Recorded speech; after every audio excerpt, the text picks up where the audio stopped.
Hi, welcome. This is Dr. John DeMartini. This is one of the most amazing and inspiring shows that you can listen into. If you want to be on the edge of your seats, if you want to open up your heart, if you want to expand your mind, and you want to meet incredible people, stay tuned because you're just about to experience a transformative radio show that will change your life. And you're listening to the Dr. Pat Show that's coming up right next. Welcome to the Dr. Pat Show. Talk radio to thrive by. Powerful, inspiring, and coming to you live, bringing you stories of people like you and me, busting through and living life full out. Get ready to dare to wonder what your life would be like if you knew you could not fail.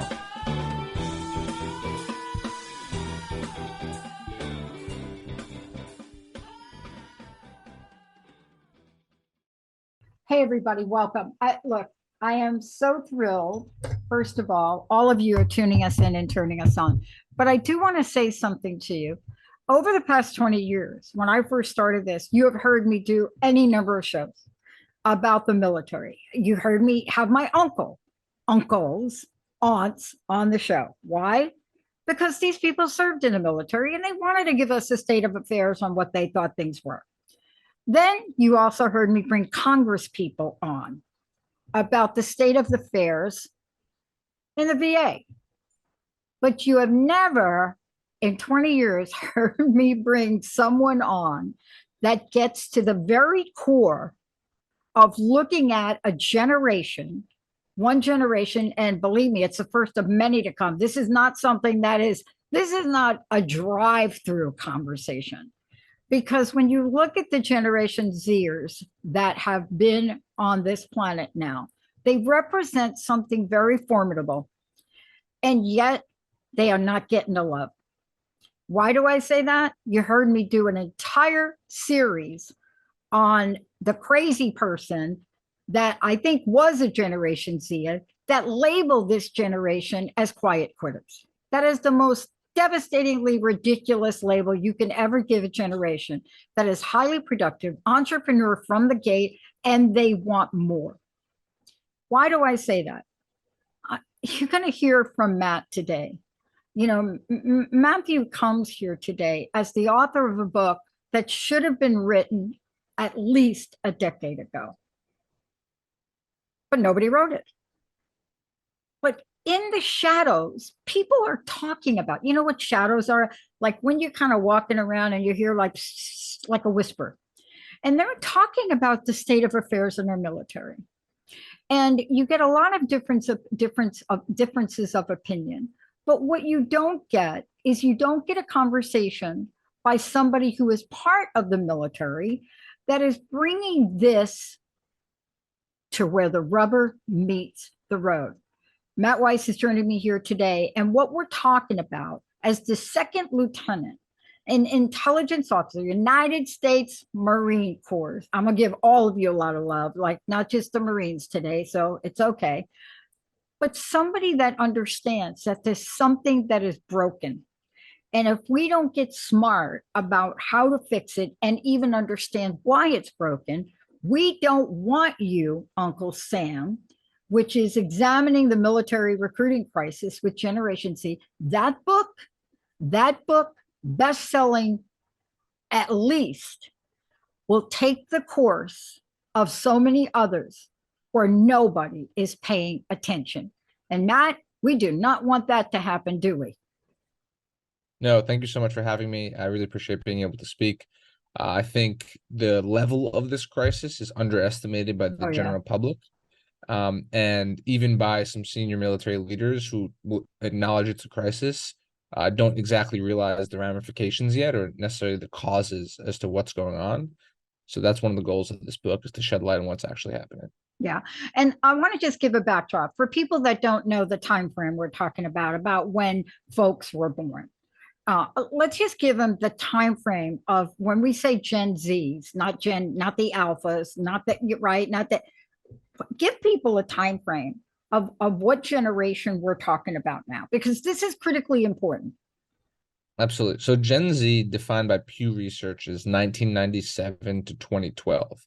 I think what's more important, right, because on the periphery, 1 or 2 years, people could be Z or a different generation. What's more important is the the actual time period that we grew up in. I like to say my generation has three major events. We're the first generation that does not remember or was not born during 9/11. So that event did not impact us the way it impacted everyone else.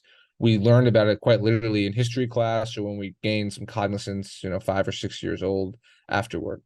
The biggest three events are the Great Financial Crisis, the massive recession that we faced in 2008, the extremely divisive 2016 election. Regardless of which side that you voted for or rooting for, we saw a divisive American politics that was different from past.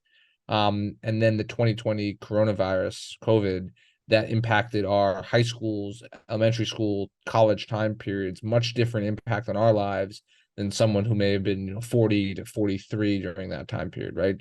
When you're an 18-year-old kid or a 16-year-old kid, that's going to have a bigger effect. Yeah. Yeah. And by the way, thank you for bringing that up. There's also something else I'd like to point out, that as if you don't already know this, but when we talk about this generation, we're talking about men and women, boys and girls. We're talking about people.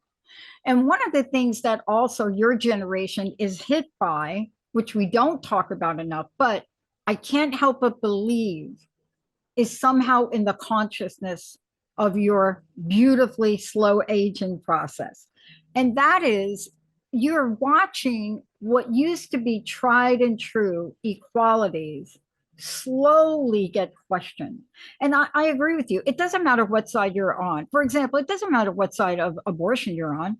That's really not the issue. You're watching and seeing something that women never thought would be taken away, taken away. It doesn't matter what side you're on. There are new challenges, right? Whatever you want to call it, sex identity, same sex, you're starting to see this. And yet the military has fought so hard to try to erase the inequalities. Is that part of what you're seeing, the resistance to recruiting? Or have you all moved beyond that and gotten to the place where the Gen Zers can trust the military? It's a great point. So when I discuss the recruiting crisis and people ask, what are the three, what really is going on? I like to say there's three gaps. There's an identity gap, a knowledge gap, and then a trust gap. So from a knowledge gap perspective, we have, it's no longer World War II where everyone's father or uncle or brother served, right? 10 million person military. Now veterans make up less than 1% of the military. So quite simply, Gen Z is in contact with much less people in the military. They don't know as much about military life, what actually happens in the military, what is military service. There's a lack of knowledge. There's an identity gap that goes, I'm a Gen Zer who has TikTok, Instagram, and Facebook. Do I really see myself running around in the mud at boot camp and putting on a uniform? That's a gap. But then the last one, which touches on exactly what you were talking about, is this trust gap. We see trust in a lot of American institutions lower than they were before. The military used to poll at around 80%. It still polls higher than any other large institution, certainly higher than Congress, but it polls only around 50% now. So there is a trust. Gen Z demands more transparency from its institutions, and it demands more trust from its institutions, quite simply because we have more knowledge accessible to us. We have an iPhone. We know more about the world. We can see what our leaders do. We want more from our institutions. So in short, there is a trust. There is this interesting finding your way gap between the generation and the actual military itself. It's an old institution. It's steeped in a lot of old traditions. Then in this era of rapid change, doesn't change as fast with the modern times. And some of that is good, right? You want a stable, slow changing military. You don't want crazy, rapid change in the armed forces. But I'd argue, and I think a lot would agree, we have a lot of industrial era World War II policies still sort of stuck in the institution that aren't adapting with modern times. And that is starting to cause some grinding in the gears and some sort of slowdown with attraction to the new generation. Do you think, I'm going to jump to my bottom line question, because I think I know what you're going to say. But there are many people that think that this is not fixable.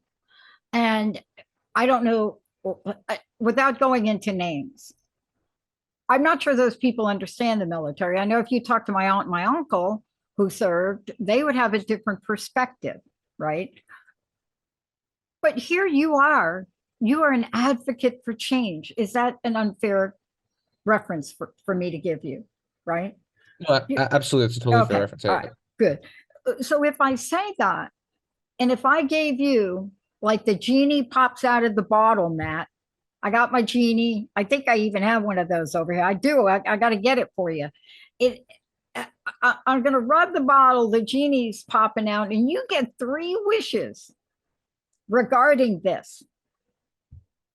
What So are they? it's a great question, because not only have you asked me, but high level generals have asked me this, and senior policymakers in the Pentagon. So I've been ready for this one, and then the short answer I give is, look, the book has 21 chapters, it's I 21 know. problems and solutions, I know. right? And pick any, right? And in truth, this is such a wicked problem, and I promise I will answer, but I will caveat, it's such a wicked problem that there's no one solution and one answer, right?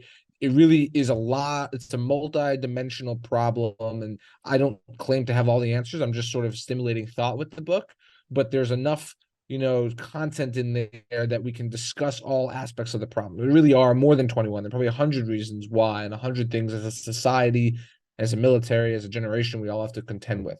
But I'll go with sort of some of the major ones to give that 3 genie answer. And so the first and biggest sort of call to action is, and I've spoken to thousands of people in the active duty armed services now, tons of questions, and I asked them, without a doubt, would you do this again?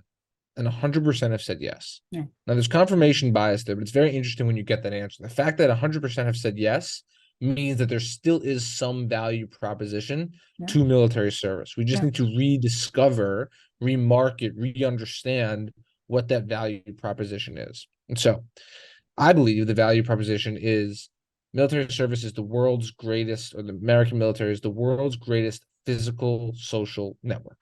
In a generation that loves their devices and phones, social networking, but is lacking connection, the bonds you make between your peers in service, literally the people that you potentially rely on for your life, are closer than anything else. And for that reason alone, I think re-promoting the world's greatest physical network is what needs to happen. Now, how do you do that? And what are the 3 sort of genie wishes? I think Congress or the Pentagon or the services should mandate that every new Generation Z joiner has to make 1 phone call a month or 1 phone call a year with someone from their high school about recruiting.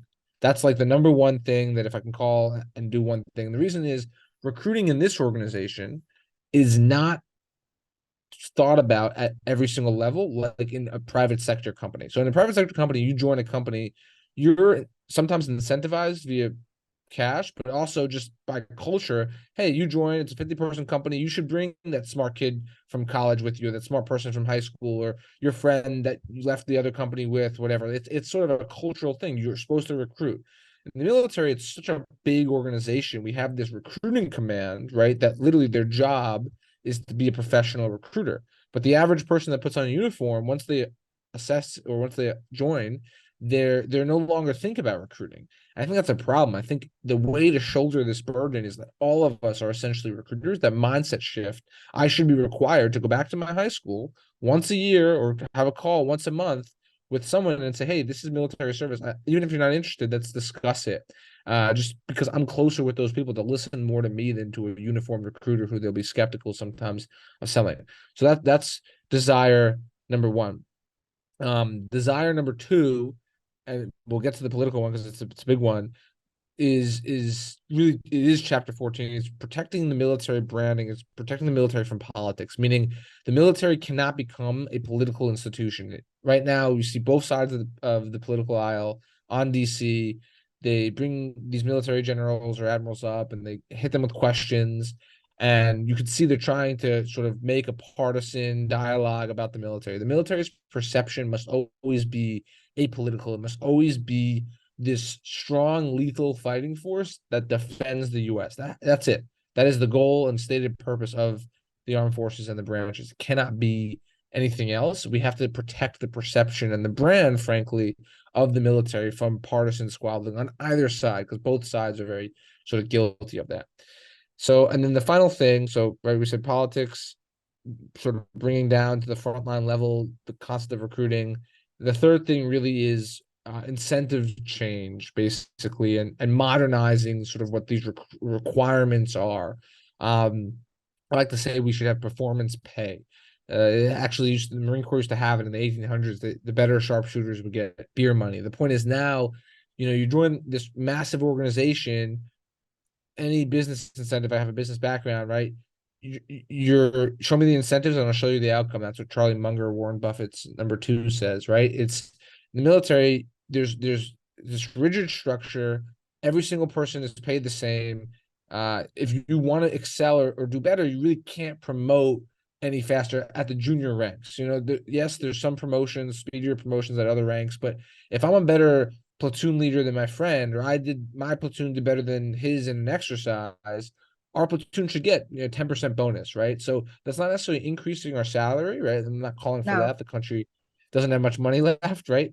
But it's maybe 90% of my salary is still the same fixed, and 10% is bonus variable. I could lose it or gain it based on how well I do. That would incentivize competition and performance. And there's a lot of unique sort of factors about that. So those are 3 things. I know I gave a lot there, but that's good. That's why I asked you the question. So listen, I heard General Mark Riley do his retirement speech. It's one of the best I've ever heard. Like, I've been listening for like a long time. This one was short, sweet, boom. Really defined what it meant. And I love the way he defined it, because if we would remember what he said, there's an easy fix to this. You said 2 things I want to ask you about. I think we're talking about some of the most important professions in the United States. One of them is teaching. What we pay teachers is abominable. It's horrible. But again, the military, we hear how important it is. I mean, if you listen to what he said and talked about his service being that of the Constitution, which is our freedom, then the fix is easy for me, sitting here like a layperson, okay? If you put the money on it. Now, here's where I'm going. What do I love about Generation Zers? I've got 2 of them on my staff. Actually, 3 on my staff. What do I love? I love the fact that 72% of them said that entrepreneurship is their shtick, side hustle. So we know that about them. The other thing we know about them is what you just said. These folks watch their parents go through, and their grandparents, one of the most horrific, I can't even describe it, economic disasters that everybody has forgotten about. Right? We're talking about people that had jobs living in tents in Sacramento. So you can't erase the memory of that. But what I love about your generation is that there's something very special about it. And there always begs the question that I want to ask you. If we were to look at the people in the military that are there, and all the generations there have something they want, and we look at this generation that is not likely to jump up and down unless you show them that you hear them. And see, that's the tricky part, because on every survey that I've ever done, and my background is corporate change management, infrastructure, reengineering, I studied downsizing for 10 years. And what I want to say is, when this generation was asked, what do you want of your company? They didn't say money. 2 answers at the top: respect and empathy. And if we could understand that about Generation Z, look at what we might be able to do to attract people in the recruiting process. I mean, I don't know why some of the rules are made the way they are. I know that there may be some reason that you don't want to distract a military person from an outside venture. But can you imagine what would happen if those needs were addressed? What do you think, Matt? Absolutely. So I talk about, there's a few chapters and a few ideas that I want to pull together in what you said. So you're absolutely right, right? With the bounding of money. One of the things I didn't let myself do, because you can answer all of this. Yes, if you want to spend more money on the military, which is by far still the largest discretionary spending in the US, right? $800 billion plus, right? Sure, you could wash everything away and say, yeah, it's just pay us all more, and you'll attract more people, but you'll further bankrupt the country that doesn't have any money. So we have to get creative with the budget. If the budget's going to decrease, or if the budget's flat lines, we have to get creative with what we have. We can't simply just say we're going to pay everyone more. And with the actual generational desire, I 100% agree. I think this is a generation that's willing, and I am as part of the generation, to say, what's in it for me? To ask the whiffing question, and to be very open and honest with that, right? So people have often asked, why did you join? Why did you serve? And a lot of us in the past have given the answer, to serve the flag and to rally around the flag, and because I was patriotic. And I think that still absolutely exists. It exists for me, my peers, my Gen Z service member peers. But I think we're also open with saying, hey, I joined because of X, Y, and Z. I joined because I wanted this experience. I joined because I wanted to make friends. I joined because I wanted this skill. I wanted my college paid for, whatever it is, right? Whatever the actual reason is, we're very open and willing to say that. And I think military leaders and society should be just as honorable to, and just as accepting of someone that gives their honest reason for joining, rather than, patriotic, this sort of high in the sky reason, which is good. We want patriotism, but, I think a lot of people will default to saying that because it's the answer they think people want to hear, rather than giving their open, honest, like you said, transparent answer, and then having leaders answer. When you talk about empathy and respect, and the two things that Generation Z wants most, the military is huge. It's very hard to connect, and sometimes in the bureaucracy, with some of the senior leaders to the bottom people. But one of my calls in the book is, I learned this in business school, the people at the bottom, the people at the frontline people at the front line always have the best solutions. We had this great CEO come in, brilliant woman, CEO of mega Fortune 500 companies, and she explained when she took over a specific company, it was a quick service food restaurant. She actually went to work, getting still paid her crazy high salary for a whole month in the front line in the quick service restaurant. Oh, yeah. Because she saw the problems. When she had to bake the Cinnabon, she could see the problem and bake the Cinnabon, right? That was how you learn. So our senior leaders, they try, but the best thing that they do is when they come down, they ask and learn from the bottom level, entry level Gen Z recruit, entry level enlisted. Now, it's hard to do that in a giant military. You can't just be on, the front line with the platoon, constantly learning and talking like that. But I think one area where military leaders can really gain is by using AI and by using these devices and social media platforms that we have, right? When a general comes by, we all stand by, ceremony, salute. We're not going to be very open and explain like the true problems. It's very intimidating when a general comes by, right? It would be much more effective if once a week we made an Instagram short video, my platoon, right? And we discussed, and we sent that video up to some sort of larger headquarters. Hey, these are the 5 problems we're facing. And they had AI, natural language processing, analyze that data from, thousands of platoons across the military. And then senior leaders got a report. That's a actually technology-driven, effective way to aggregate frontline data. People will be honest in videos. They would say, they make tons of videos now. They'd say, hey, 5 things we could do to increase recruitment. That would be a brilliant idea of how we could actually get senior leaders to see the frontline problem without really spending any money and really, shielding the actual true answers. Yeah. Speaking of the side hustle point, and then side hustle is a slang term that the magazines use. I don't use that term. I mean, that's like what the people that don't like it, right? This is what the CEOs at the top are saying about the people that are like bored to tears. Okay. Exactly. They're entrepreneurs. And where did they get that from? They got that from the fact that you don't care about them. The repeal of the psychological contract of work is gone. I think the military is the only place that still holds that. And so they want to come up with this silly term. The bottom line is, if you come to work for my company, it doesn't matter. You can be a project manager on some other projects. I want my people out there. Why? Because I'm doing it. I am the owner of a multi-channel live streaming video podcast company.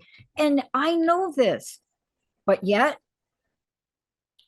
we want to look at people that are highly creative, innovative, maybe are the next best ideas, and we want to slam them. And you see, what you're talking about is the next best idea. See, what you're talking about right there, not only is that idea workable, but you know what that does? I think you already know. You wrote the book. I didn't write your book. But here's what it does. First of all, it gives people a message. See, our message in our network is from our voices to your ears into your heart. That's our network. That's what you're talking about. That's what you're talking about. This one thing, if just this one thing, which isn't very expensive, by the way, as an organization, our new technology will be able to offer what they call private podcasting. In a month, you guys could come to us and say, you mean you could give us our own internal private network with scheduling? Is it impersonal? Maybe. But look at Uber. Uber CEOs do podcasts because what do Uber drivers do? They drive. Military people, you are in the field, right? So are you saying too then, my words, not yours, we could probably use a different level of leadership training in order to bridge the gap? So I want to hit on 2 points here. Remember, as a uniformed service member, I'm still bound by not being able to talk any ill of my leadership in any way. I'm not talking ill of leadership. I am leadership in my company, and I will tell you, I need work. I need to do work on myself. 100%. So the way I'll say that, right? The way I'll say is that we do need senior leaders to continue to really dive into and connect with the junior level people, right? I mean, period. Any organization needs it, but specifically ours, when there's so many levels, I mean, there's like 30 levels between the junior enlisted private and like the general sending him off somewhere, right?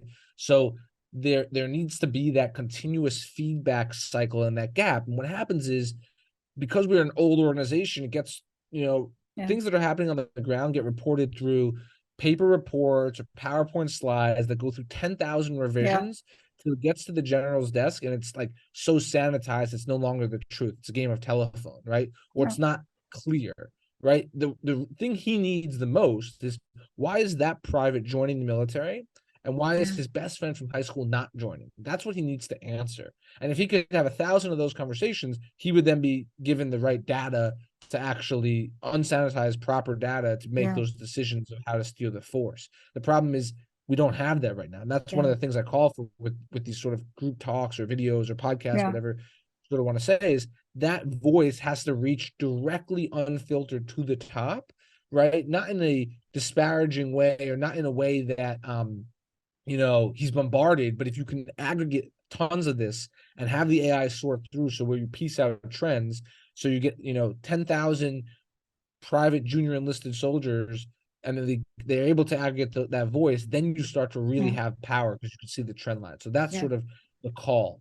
Now it's an interesting point about the entrepreneurship, and I want to touch on it. And you see this at the highest levels. So 2 things. One, to be an officer in the military, in the U.S. military, to receive a commission, you need a college degree. Yep. And there's a lot of debate about that because, here you have an unexperienced college kid sometimes put in charge of someone with, 10 years, 15 years, gunnery sergeant of experience in the actual military itself. The best defense I've heard, which is a smart one, from a senior colonel who was talking to us, is the reason we value that is because you went out into the world, you saw some other degree, some other part of life, some non-military experience, some college somewhere, right? And you learned about it. And you're bringing those insights, whatever your degree was, it could be biology, history, and you're bringing those insights to the military and to the apparatus itself, right? You're being creative, right? Creativity is when you bring things from different places and pieces together.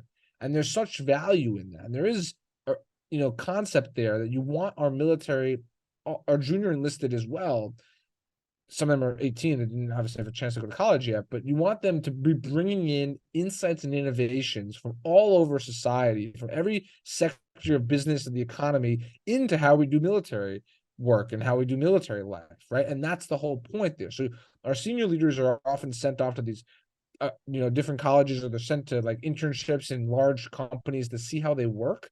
We want the same thing for our junior people too. That doesn't necessarily mean sending them out to internships, but with the side hustle, and again, we use that word, with the outside entrepreneurial experience, if they're spending their free time, doing Twitch gaming online, and they're seeing a new trend emerging or a new technology feature emerging, they should be encouraged to bring that then into, an old military life. Maybe there's a way that we can do something better in actual military job life. You want these diffusion of ideas, creativity from all sectors of society flowing to your junior enlisted ranks. And so that there is a really key thread to pull on there. How I'm going to fight for this one.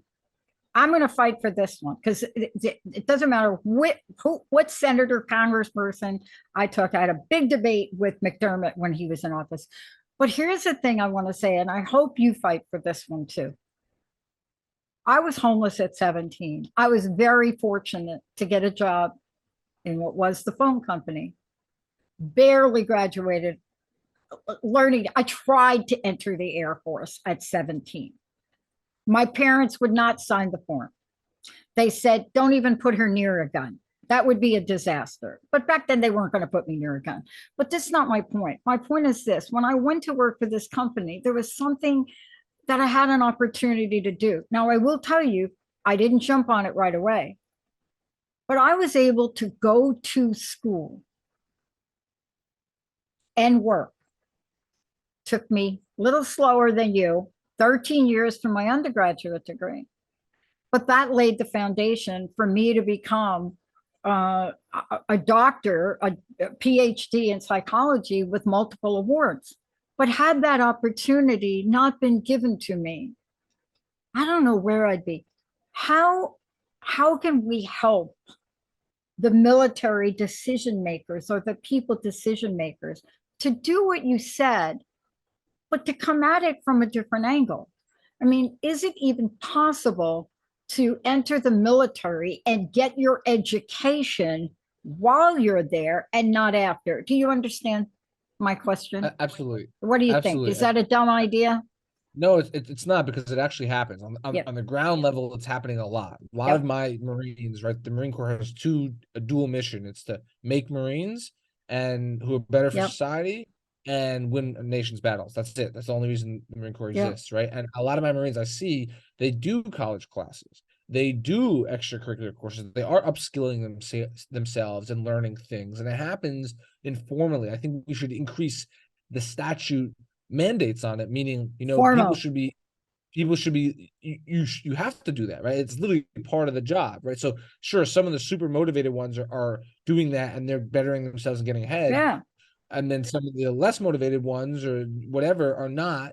And I think we should make that the baseline. Like, hey, if you want to stay in this organization, you have to be constantly upskilling, taking college courses, taking some sort of online learning. We do have a culture of doing good PME, professional military education learning. It is great. We need to lean on it and emphasize it, right? The strongest weapon, General Mattis, famous Marine general, says the strongest weapon on the battlefield is the 6 inches between your ears, right? Is your brain. We have to keep pushing that, especially as warfare becomes more technological. We want our war fighters to be extremely knowledgeable in many facets and many things, to be literally as smart as possible. If we can increase the human capital of everyone in the military, and that's one of the appeals of joining, then you get more people to join because you're going to increase your human capital and gain these tangible skills. There once was a time, right, when everyone in the military, when people joined the military, let's go back to World War II, they were given the great GI Bill to go to college, and they started America's businesses, right? They literally were the greatest entrepreneurs of the 50s and 60s and 70s, right? That was it. Military service taught them everything. It taught them skills. It brought them things, right? We've lost that perception. Sometimes it's true perception, sometimes in reality, meaning perception, you lose that, you're going to lose people, which is bad. We need to change the perception. It still is the greatest reskiller of all time. And then two, in reality, we need to make sure those skills that are learned are continually important for the United States economy, right? If you take some 18-year-old kid, make him, fill sandbags for, 4 years, and he learns nothing, well, then he didn't gain anything out of the experience, and he didn't actually upskill. But if you teach him on this, sure, sometimes you have to fill sandbags and dig foxholes. There's a lot of hard work you have to do in this organization. We cannot get around that. We're proud of that, right? But on the side, you fill a sandbag and you took a course. You fill a sandbag and you did whatever. Then you're upskilling that individual, making him him or her a more productive member of American society on the outset. And then there was a reason for him joining as well, not just to fill sandbags, but he actually gained a lot out of it. And that's And I'm gonna encourage you to take it one step further. There's one of my favorite lines, and I know our time is up here, but I want to just throw this at you because you have so much in the book and you have so much motivation. And I am so honored to even be speaking with you because I learned so much. I learned so much from reading your book. And I learned so much, not just from what you're saying about the military, but from what I can do better in my own organization with the people that work here. But one of the things that I pulled from some crazy movie, I don't know what I watched the other day, and it was a line and it went like this: a human body can go for something like 4 days without food, but cannot go for 1 second without hope. And what I would encourage the military to do is what a lot of organizations had to do past COVID, past the pandemic. What happened past the pandemic, people did not go back to their organizations to work.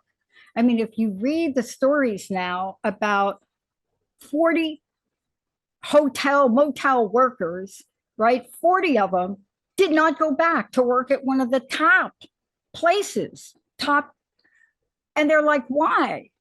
Because the rules of the game changed and they wanted more. What if, just a thought, what if the military, and that's a general term, but all y'all, National Guard, the whole group, what if you changed your infrastructure to allow people on your nickel to get their GED, to get their undergraduate? I mean, come on, universities online, to get their master's, to get their doctorate. What if that were something that you built into your infrastructure? Why? It aligns with our Constitution. It aligns with our overall policies to raise up and educate. And there's not another organization, I believe, that knows how to implement that better than you guys. When you make your minds up to implement something, get out of your way. And you see, for me, I think about Generation Zers from all walks of life. I think about the people that I grew up in the projects, no education. Can you imagine what would happen if you tapped in to something so special and made that promise to them? Now, I'm an outsider. I don't know if you can still haul bags of sand and still have enough time to study, but you're onto it. Matt, you're onto it. You're onto it. And I know there's a gap, and you working in the greatest organization to implement, deliver. When the military makes up its mind to do something, it is put into enormous action. Thank you for writing your book. I want to ask you to respond to that, and I would love to know your personal message and how do we get the book? How do we help? How do we find out more? Absolutely. No. Thank you so much. I think you're absolutely right. The military is the greatest actor, right? It's the largest organization of people. It's the most practical organization. We get things done. When we put our minds to things, we are the most organized, greatest fighting force that the world has simply ever seen. American military, I am still more bullish on than ever. As a young person, I think a lot of us are. We know the power and the might that we have and the ability and the opportunity we have to defend our nation, to defend the Constitution against all enemies, foreign and domestic, and to increase the human capital of our people, and to really make it so that when you have this experience and you join the world's greatest physical social network, it is a life-changing one that benefits everyone involved, right? That is super, super, super important. I think that regarding my personal message is to everyone just to have this conversation, if possible. This conversation is super relevant to anyone that is connected to Gen Z. I'm not calling for everyone to run into recruiting stations and join. We need more people joining 100%. But the more important thing is to have this conversation, because you'll spark ideas and innovation and more times. And that really, the book is a guide to this conversation of what would make service appealing to you, what would make service appealing to more people. That will spark the proper things. The book itself can be found on Amazon. It's a Kindle, it's an ebook, it's an audiobook, and a paperback. So it's all three formats. I'll never make a single dollar on the book itself. The point is, it's out there. For anyone that wants to, just type in "We Don't Want You, Uncle Sam" by Matthew Weiss on Amazon. That's the way to find it. And I really appreciate you bringing me on today and giving me the time to speak. Thank you so much. Well, I want to thank you. And as I said before, it's an honor to be able to speak with you. And, anytime you want to contact me or ask me, what is some of the innovations we're doing that we think would work really well in the military, please do. I come from a communications background.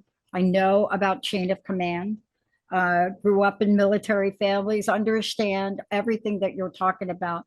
But I think that you are on to something, and hopefully by bringing this level of awareness, we will divert a crisis, because this is a crisis. My generation,